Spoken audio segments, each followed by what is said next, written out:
अध्याय 1 श्लोक 1। धृतराष्ट्र ने कहा, हे संजय, धर्मभूमि कुरुक्षेत्र में युद्ध की इच्छा से एकत्र हुए मेरे तथा पांडु के पुत्र ने क्या किया। श्लोक 2। संजय ने कहा, हे राजन, पांडु पुत्रों द्वारा सेना की व्यूह रचना देखकर राजा दुर्योधन अपने गुरु के पास गया और उनसे ये शब्द कहे। श्लोक 3।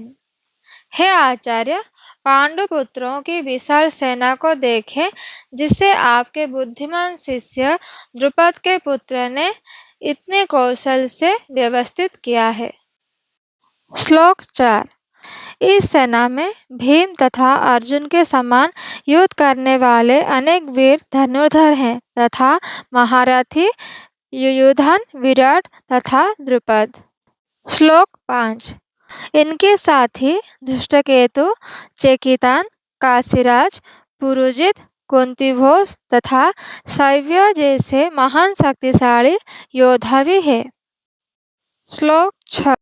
पराक्रमी युधामन्यु, अत्यंत शक्तिशाली उत्तम मौजा, सुभद्रा का पुत्र तथा द्रौपदी के पुत्र, ये सभी महारथी हैं।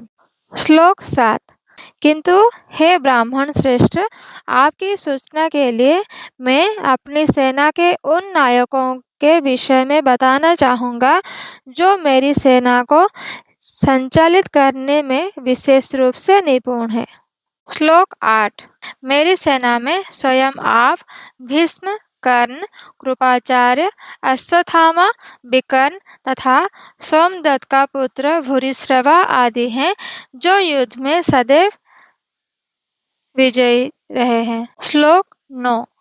ऐसे अन्य अनेक वीर भी हैं जो मेरे लिए अपना जीवन त्याग करने के लिए उद्यत है। वे विविध प्रकार के हथियारों से सुसज्जित हैं और युद्ध विद्या में निपुण है। श्लोक 10। हमारी शक्ति अपरिमेय है और हंसा पितामह द्वारा भली भांति संरक्षित है, जबकि पांडवों की शक्ति भीम द्वारा भली भांति संरक्षित होकर भी सीमित है। श्लोक 11। अतएव सैन्य व्यूह में अपने अपने मोर्चों पर खड़े रहकर आप सभी भीष्म पितामहों को पूरी सहायता दे। श्लोक 12।